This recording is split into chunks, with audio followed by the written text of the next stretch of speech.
Y bueno, entonces, yendo a 1 Corintios 10, vamos a leerlo. Bueno, dice, porque no quiero que ignoren, hermanos, que todos nuestros padres estuvieron bajo la nube y todos pasaron por el mar. En Moisés todos fueron bautizados en la nube y en el mar.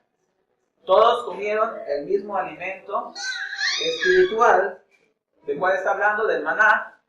Y todos bebieron la misma bebida espiritual, porque bebían de una roca espiritual que los seguía, y la roca era Cristo, el Mesías. Sin embargo, Dios no se agradó de la mayor parte de ellos, y por eso quedaron tendidos en el desierto. Estas cosas sucedieron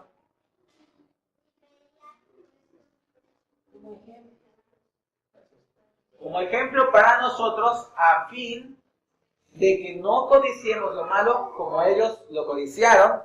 Y ahí voy a empezar. Ahí nos va a marcar una serie de cosas que hizo el pueblo de Israel durante el desierto. Pero nos dice en el versículo 6, estas cosas sucedieron como ejemplo para nosotros.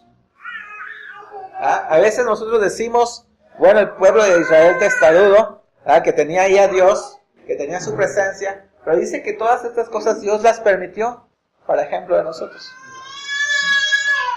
Entonces, vamos a ver. La primera situación de la cual Dios dice que no le agradó del pueblo de Israel es que codiciaron lo malo. Entonces vamos a ir al libro de Números, capítulo 11, versículo 4. Números 11, 4.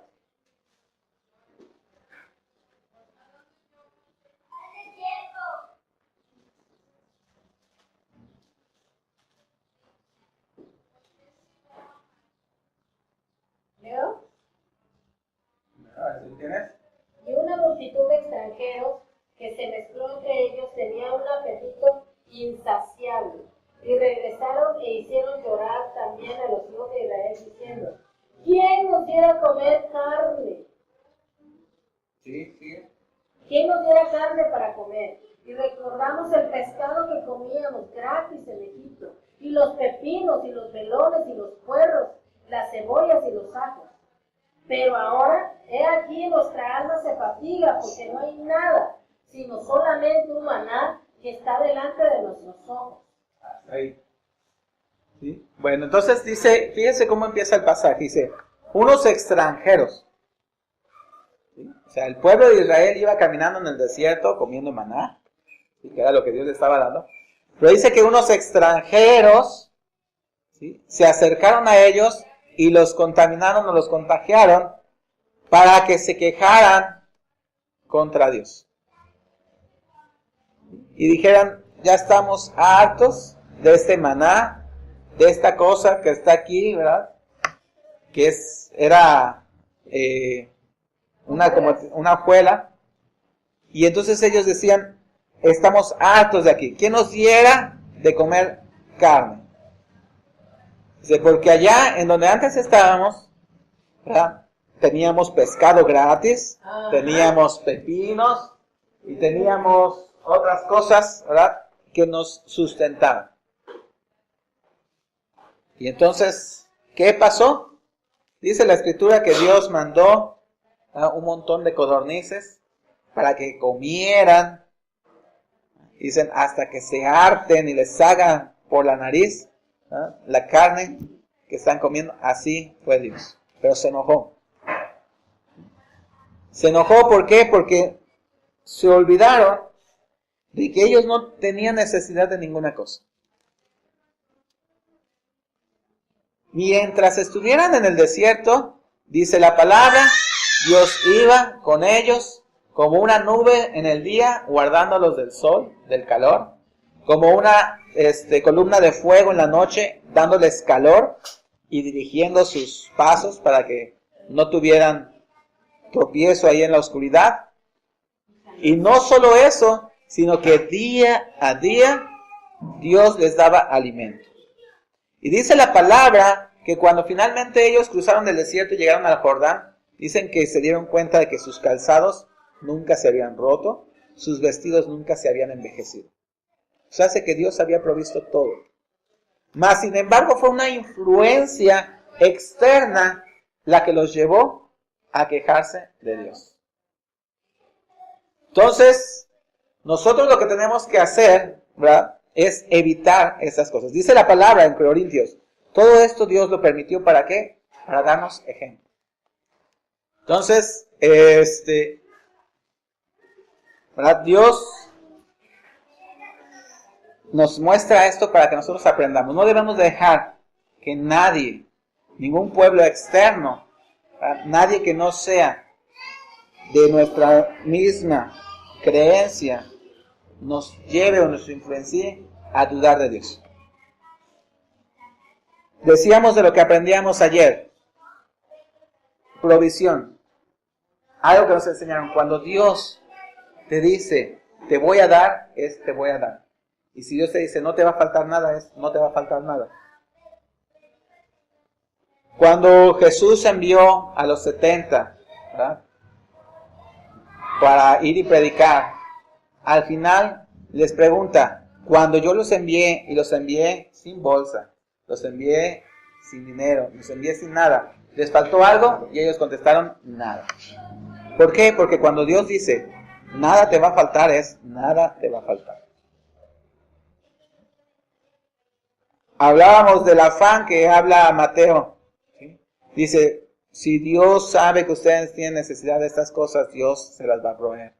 Pero ¿qué dice? Primeramente busca el reino de Dios y su justicia, y todas las demás cosas vendrán por añadido. Todo lo demás. Nosotros lo que único que tenemos que hacer es buscar el reino de Dios y su justicia. Entonces, ¿verdad? Primer punto, no debemos dejar que alguien nos lleve a dudar acerca de la provisión de Dios. Dios nos hace pasar a veces por estas situaciones de escasez, por situaciones en las cuales de repente como que decimos, bueno, ¿y dónde está la mano de Dios? Dios las permite, ¿para qué? Para que aprendamos a depender de Él. Y cuando después ya venga el tiempo en el cual derrame su bendición por completo sobre nosotros, nosotros recordemos y digamos, bueno, durante todo ese tiempo de escasez, no me faltó nada.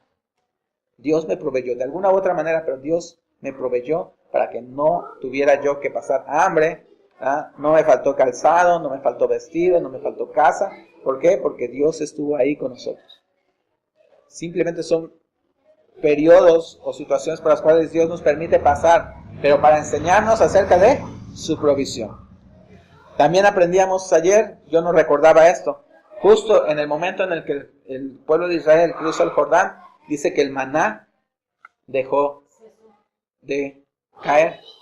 ¿Por qué? Porque ahora le dijo, después de que cruzaron el Jordán, Dios les dio un mandamiento y les dijo, ahora esta tierra que les he entregado, ¿verdad?, es la tierra de donde fluye leche y miel, ahora ustedes tienen que trabajarla, y de hecho les dijo, hay un tiempo en el que ustedes van a recibir todavía las cosechas que no cosecharon, o sea, lo que no sembraron lo van a cosechar, van a tener las casas que no construyeron, los animales que no criaron, todo eso va a ser de ustedes. Pero después ustedes tienen que trabajar, ¿para qué? Para tener su sustento. Pero durante el desierto, nos dice la Escritura que no les faltó nada. Vamos a regresar a 1 Corintios 10. Versículo 7 ahora.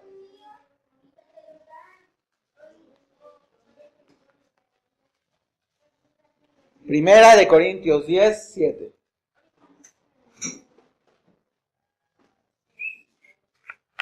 Si alguien lo puede leer, por favor.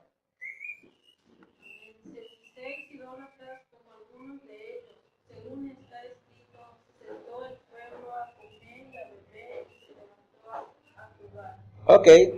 Dice, no seas idólatras como algunos de ellos, según está escrito, se sentó el pueblo a comer y a beber y se levantó a jugar. ¿Saben cuándo fue eso? Cuando el becerro de oro, cuando Moisés estaba allá en la montaña. Vamos a ir a Éxodo 32.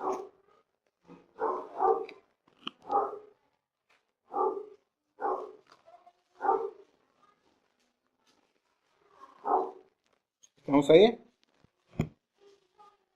Éxodo 32 dice: viendo el pueblo que Moisés tardaba en descender del monte, se acercaron entonces a Aarón y le dijeron: levántate, haz los dioses que vayan delante de nosotros, porque a este Moisés, el varón que nos sacó de la tierra de Egipto, no sabemos qué le haya acontecido. Y Aarón les dijo: apartad los zarcillos de oro que están en las orejas de vuestras mujeres, de vuestros hijos, de vuestras hijas, y traédmelos. Y entonces todo el pueblo apartó los zarcillos de oro que tenían en sus orejas y los trajeron a Aarón. Y él los tomó de la mano de ellos y les dio forma con buril e hizo de ellos un becerro de fundición. Entonces dijeron a Israel: estos son tus dioses que te sacaron de la tierra de Egipto. Y viendo esto, Aarón edificó un altar delante del becerro y pregonó a Aarón y dijo: mañana será fiesta para Jehová. Fíjense, habían hecho un ídolo y todavía Aarón dice: va a ser fiesta para Jehová. Dice entonces la palabra: y al día siguiente madrugaron y ofrecieron holocaustos y presentaron ofrendas de paz, y se sentó el pueblo a comer y a beber y se levantó a regocijarse. Y entonces Jehová dijo a Moisés: anda, desciende, porque tu pueblo que sacaste de la tierra de Egipto se ha corrompido. Pronto se han apartado del camino que yo les mandé, se han hecho un becerro de fundición y lo han adorado, y les han ofrecido sacrificios y han dicho: Israel, estos son tus dioses que te sacaron de la tierra de Egipto. Dijo más Jehová a Moisés: yo he visto este pueblo, que por cierto es pueblo de dura cerviz, es decir, testarudo, y ahora pues déjame que se encienda mi ira en ellos y los consuma, y de ti yo haré una nación grande. Y bueno, y entonces Moisés oró en presencia de Jehová su Dios y dijo: oh Jehová, ¿por qué se encenderá tu ira o tu furor contra tu pueblo, que tú sacaste de la tierra de Egipto con gran poder y con mano fuerte? Otra razón por la cual el pueblo de Israel no fue grato delante de Dios. Miren, no les estoy diciendo que nos vayamos a ir a los ídolos, ¿sí? No les voy a decir ahorita, no vayan, ¿verdad?, a poner su santo. El diablo es tan sutil. Dice la palabra que en los últimos tiempos vendrían doctrinas, ¿no? Habría doctrinas que nos tratarían de engañar. Dice, hasta los mismos escogidos serán engañados.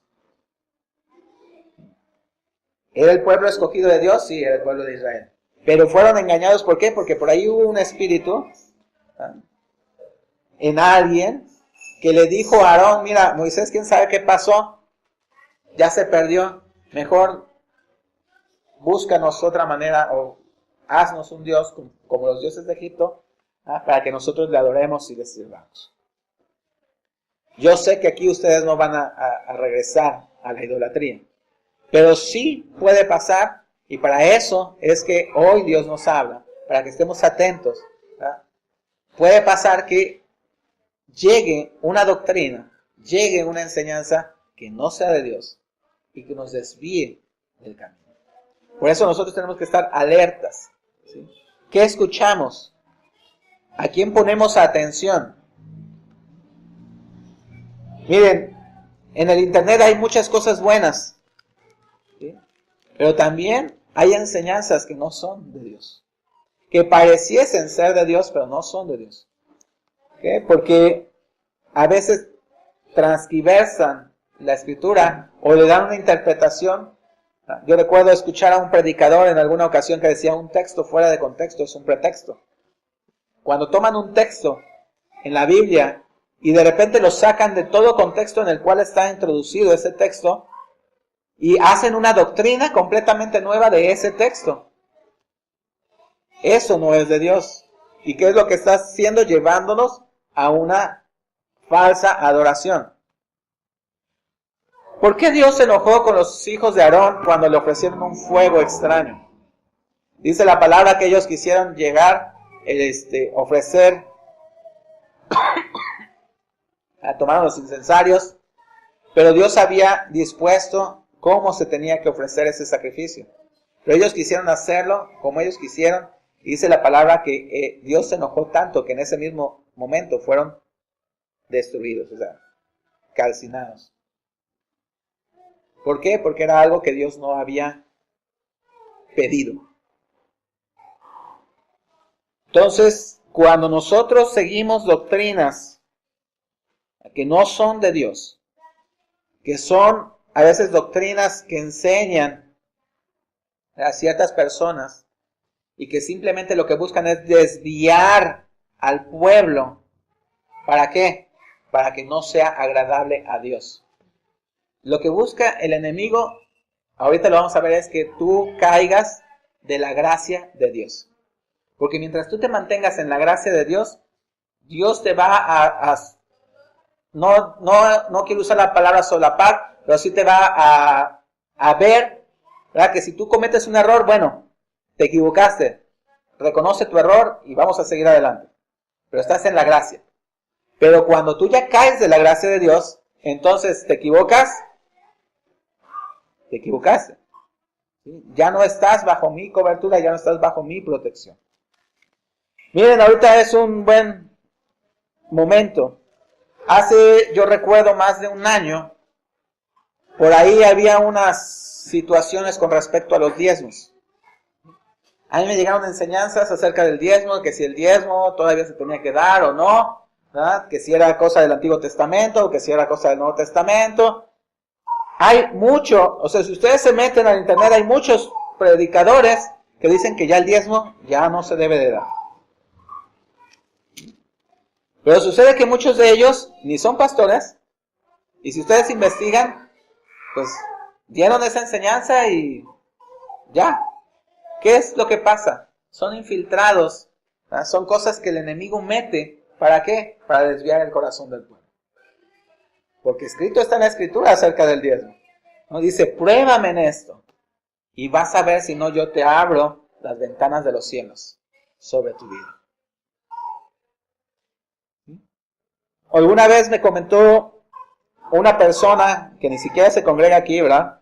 Pero me decía, es que pastor, tú deberías de hablar del amor.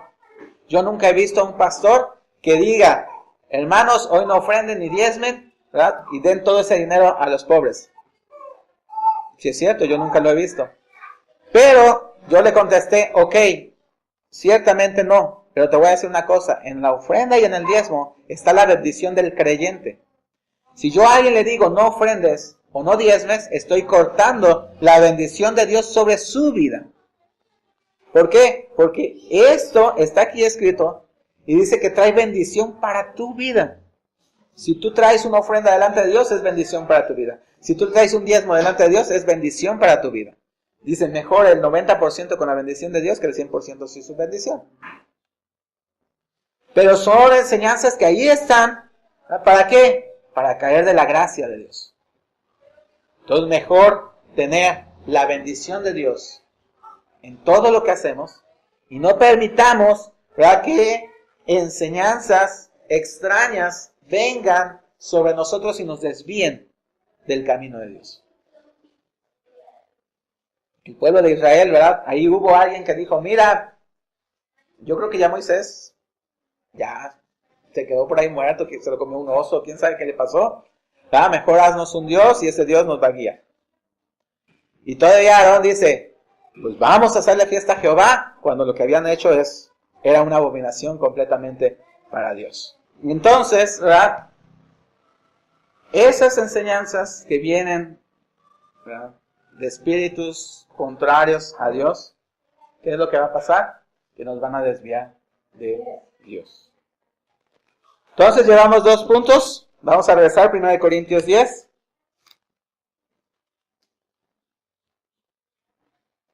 Entonces dice, primeramente, no codiciemos cosas malas. Dice, no codiciemos cosas malas cuando estaban pidiendo carne.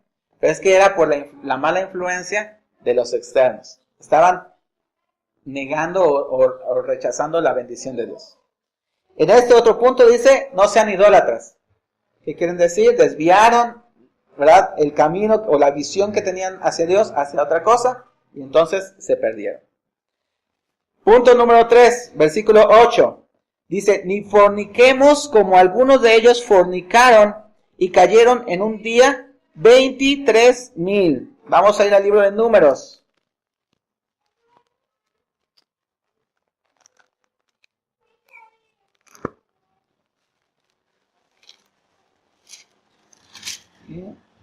Capítulo 24.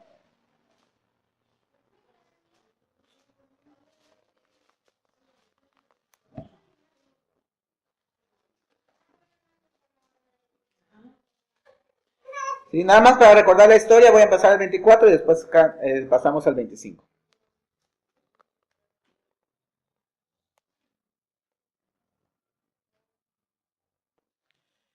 Sí, dice, cuando vio Balaam que parecía bien a Jehová que él bendijese a Israel, no fue como la primera y la segunda vez en busca de agüero, sino que puso su rostro hacia el desierto. Y alzando sus ojos vio a Israel alojado por sus tribus, y el Espíritu de Dios vino sobre él.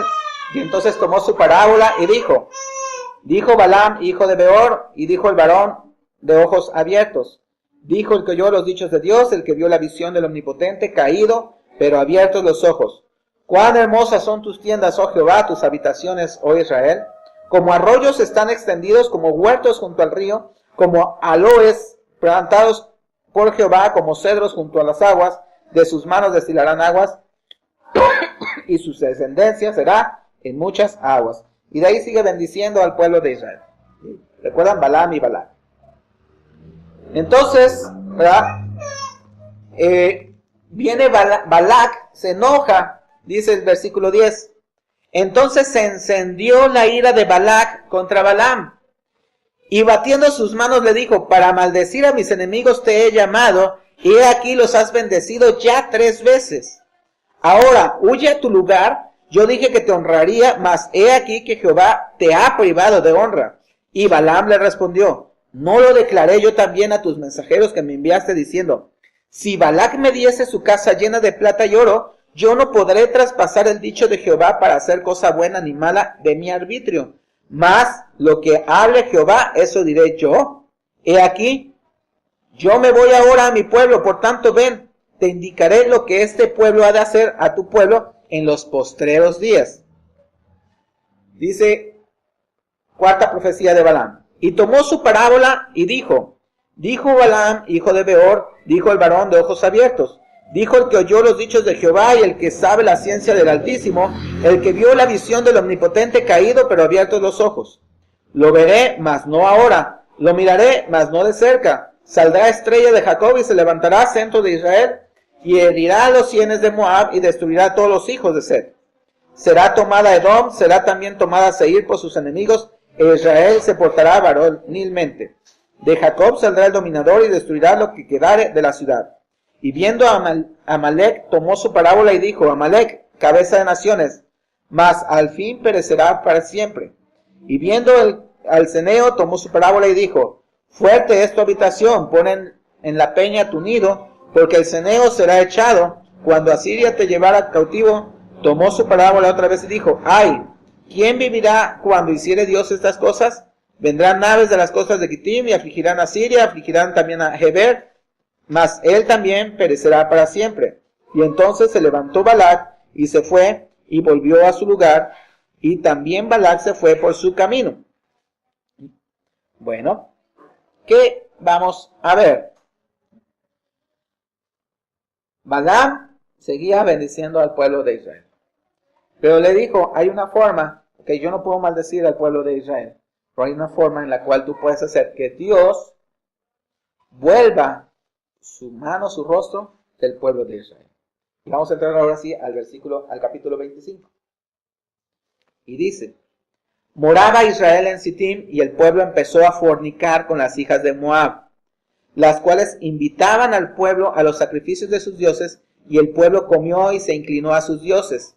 Así acudió el pueblo a Baal Peor, y el furor de Jehová se encendió contra Israel. Y Jehová dijo a Moisés, toma a todos los príncipes del pueblo y ahórcalos ante Jehová delante del sol, y el ardor de la ira de Jehová se apartará de Israel. Y entonces Moisés dijo a los jueces de Israel, matad cada uno a aquellos de los vuestros que se han juntado con Baal Peor. Y aquí un varón de los hijos de Israel vino y trajo una madianita a sus hermanos, a ojos de Moisés y de toda la congregación de los hijos de Israel, mientras lloraban ellos a la puerta del tabernáculo de Aarón. Y lo vio Fines, hijo de Eleazar, hijo del sacerdote Aarón, y se levantó de en medio de la congregación y tomó una lanza en su mano, y fue tras el varón de Israel a la tienda, y los alanceó a ambos, el varón de Israel y a la mujer por su vientre, y cesó la mortandad de los hijos de Israel. Y murieron de aquella mortandad 24,000. Ok. Yo les hablaba acerca de... Esta es otra razón por la cual la mano de Dios se apartó. ¿Cuál fue la manera en cómo finalmente, si finalmente Balaam había dicho, este pueblo está bendecido por Dios, no lo puedo maldecir? ¿Qué fue lo que hizo que la ira de Dios viniera contra el pueblo y murieran 24,000? El hecho de que los hombres de Israel, dice, fornicaron con las mujeres de Moab. ¿Sí? Y dice, sus corazones se apartaron hacia sus dioses.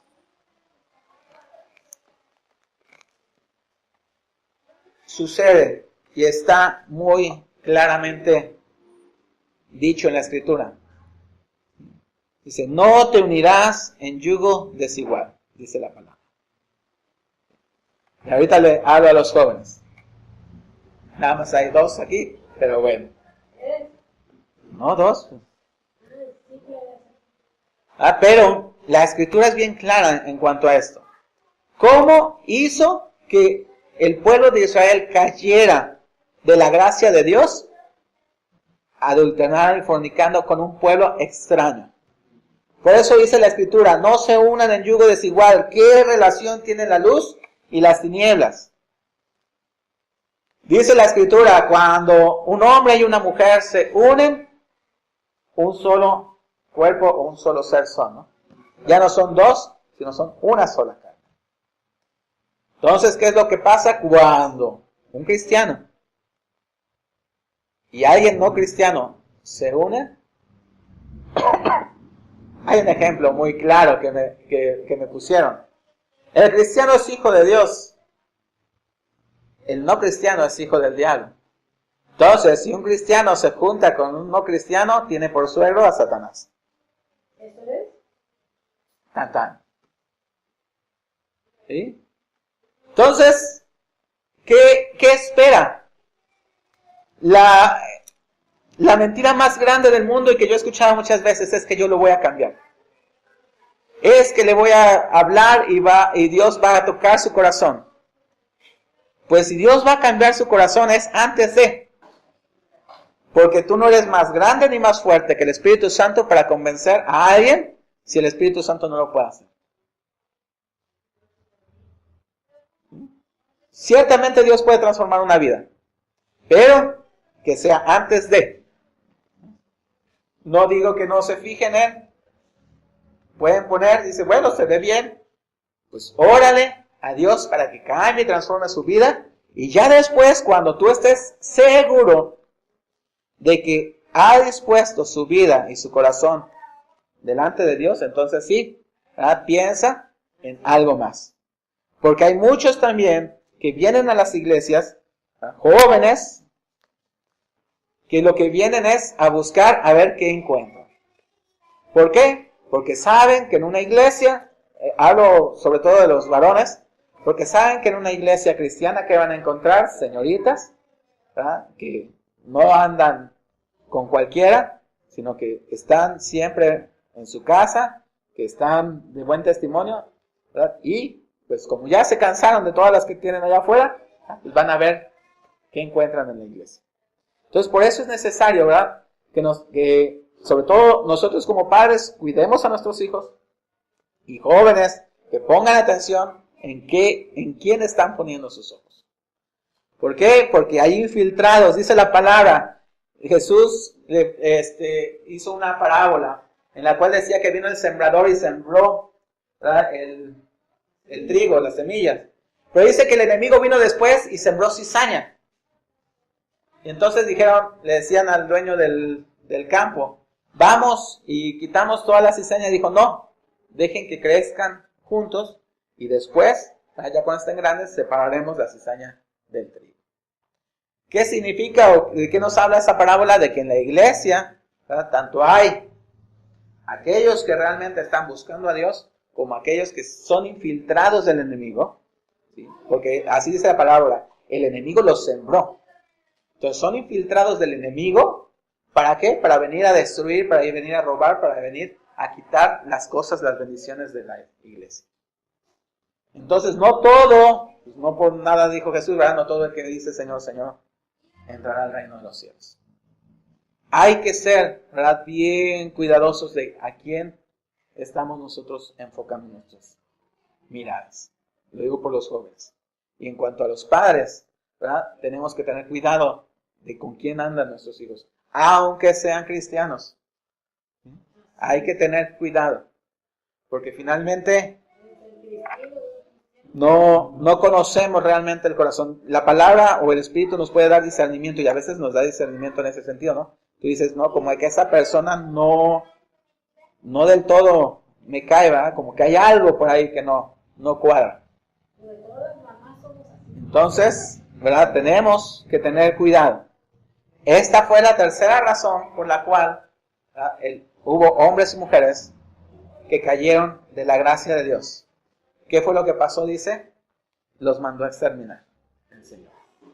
Murieron. 24,000 cayeron. ¿Sale? Entonces, punto número 3, la fornicación. Punto número 4, versículo 9. Ni tentemos al...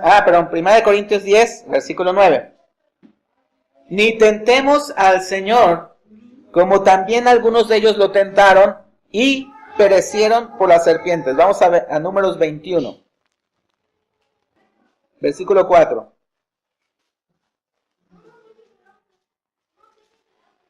¿Estamos ahí? Después dice, después partieron del monte de Or, camino del Mar Rojo, para rodear la tierra de Edom. Y se desanimó el pueblo por el camino.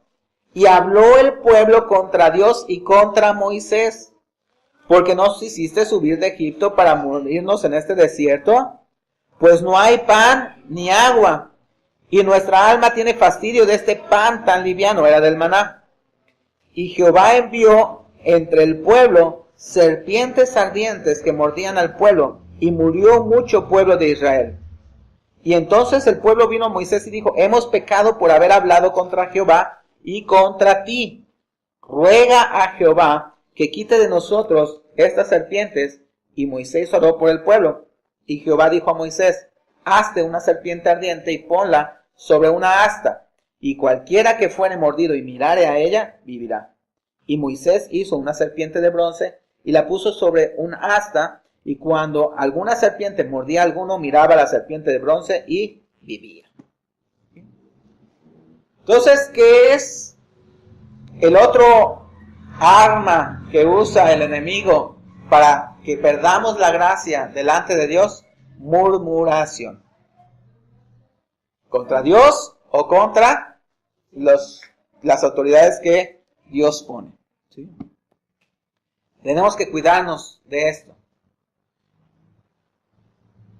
Yo podría, alguna vez les comenté, ¿no? Yo conozco a mi pastor Sergio, ahora apóstol. Yo tiene más de 15 años que le conozco.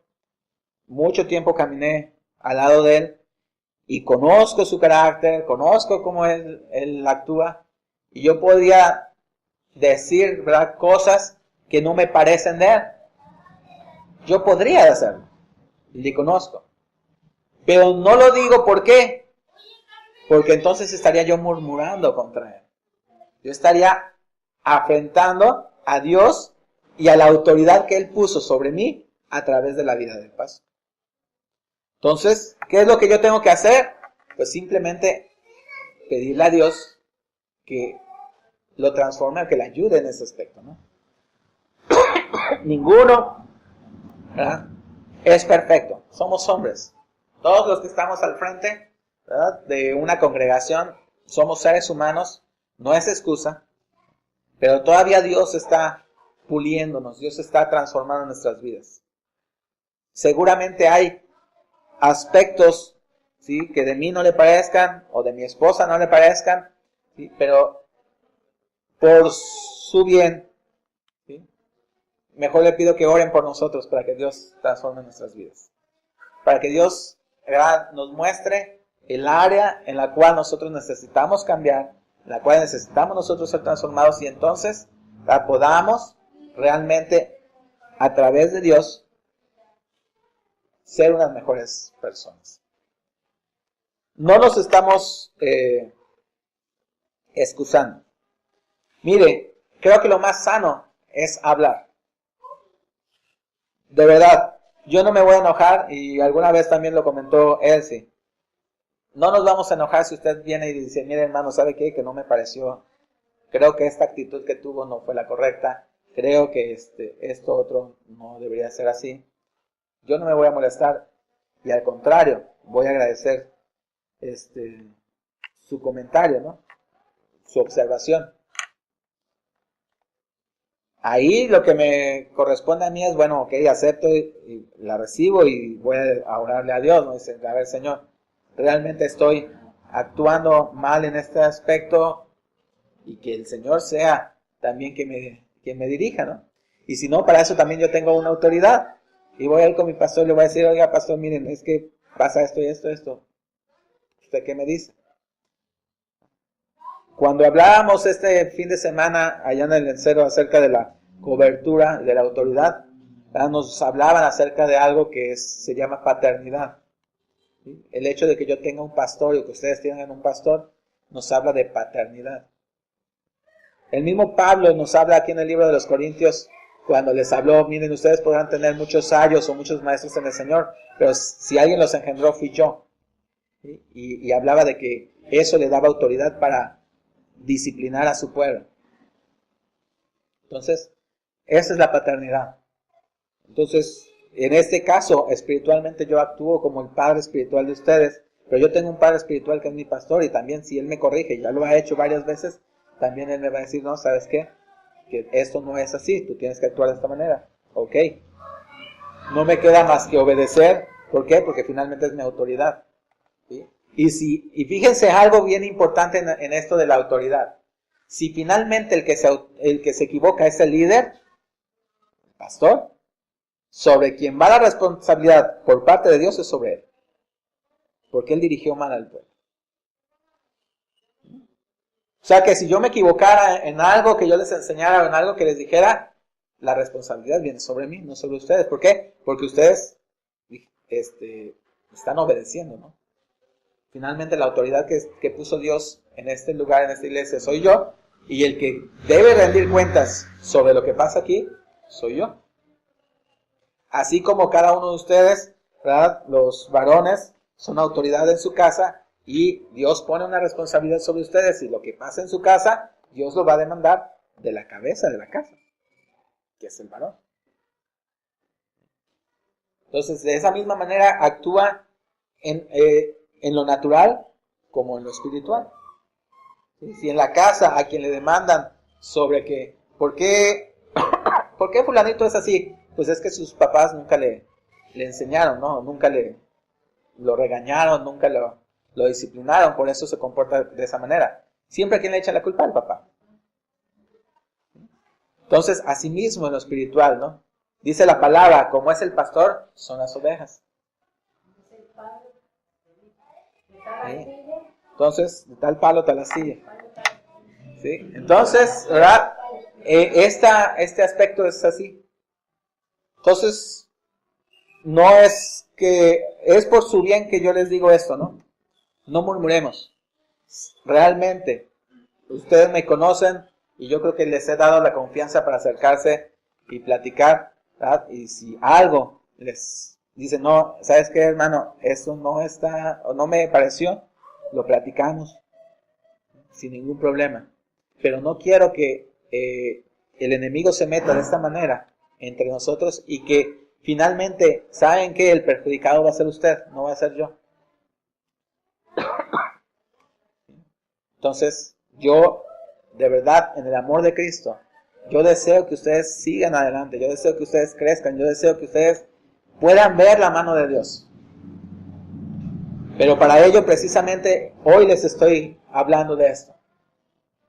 Para que no dejemos que el enemigo se introduzca en nuestras vidas, en nuestra congregación, y haga, ¿no? Que no todos, porque es lo que dice aquí, como empezó el 1 Corintios 10, dice, todos nuestros padres conocieron la gloria de Dios, todos fueron bautizados en la nube y en la columna de fuego, todos comieron del maná, todos comieron de la agua del monte Horeb, ¿verdad? De la peña de Horeb, cuando Moisés la golpeó dice que cayó agua. La peña representa a Cristo. Dice, pero no todos entraron. ¿Por qué? Porque muchos desagradaron a Dios. Entonces, hoy en la iglesia estamos, ¿verdad? Todos aquí, pero ya estamos en los últimos tiempos y por eso dice que esto fue enseñado para que en los postreros tiempos, en los últimos tiempos, ¿verdad? Nosotros lo tuviéramos. Porque en estos últimos tiempos sabemos que Cristo va a venir. Y entonces, desgraciadamente, de todo el pueblo cristiano que existe en todo el mundo, no todos se van a ir. Pero yo, en lo personal, yo deseo que todos ustedes, y obviamente nosotros, nos vayamos con el Señor. Yo lo deseo. Yo no quisiera que ninguno de ustedes se perdiera. Yo no quisiera que sus hijos se perdieran. Yo quisiera que todos y cada uno de nosotros, las familias completas, ¿verdad? Todavía los que faltan por venir a Cristo, ¿verdad? Que todos y cada uno de ellos vengan y que juntos, ¿verdad? Podamos vernos un día allá en el cielo, ¿verdad? Y podamos juntos adorar a Dios. Dice que ahí había una gran multitud, ¿verdad? Que adoraba a Dios. Y ahí entre ellos estaremos nosotros. No sé si nos veremos igual, yo creo que no, ¿verdad? Porque dice que nuestros cuerpos serán glorificados, ¿verdad? Pero probablemente, no lo sé, porque hasta que estemos allá no lo sabemos, pero probablemente nos podamos identificar y decir, ay, mira, ahí está Enrique, hola Margarita, ¿ah? Gloria a Dios que estamos aquí juntos y podemos adorar a Dios. ¿Verdad, Mari? ¿Verdad? No vamos a hacer tamales allá, pero nos vamos a gozar en el Señor, ¿verdad? Entonces, es por eso que hoy hablamos de esto. Y entonces dice el versículo 11, y estas cosas les acontecieron entonces como ejemplo y están escritas para amonestarnos a nosotros, a quienes han alcanzado los fines de los siglos. Nosotros ya alcanzamos los fines de los siglos. Lo que platicábamos el día miércoles. Las señales están claras. Las cosas están, ahora sí como dice popularmente, poniéndose de color de hormiga para los cristianos. Aquí en México todavía, gracias a Dios, no están tan fuertes, pero hay lugares en donde realmente la están pasando muy mal. Entonces ya estamos viviendo nosotros esto que dice aquí, están alcanzando el final de los siglos. Ya lo alcanzamos. Para nosotros es que está escrito esto, aquí lo dice, para nosotros. Entonces, para que nosotros no nos perdamos. Dice, así que el que piensa estar firme, mire que no caiga. Si nosotros pensamos estar firmes delante de Dios, si nosotros realmente estamos deseando llegar al cielo y que el día que el Señor venga nosotros seamos levantados, dice que mira que no caiga.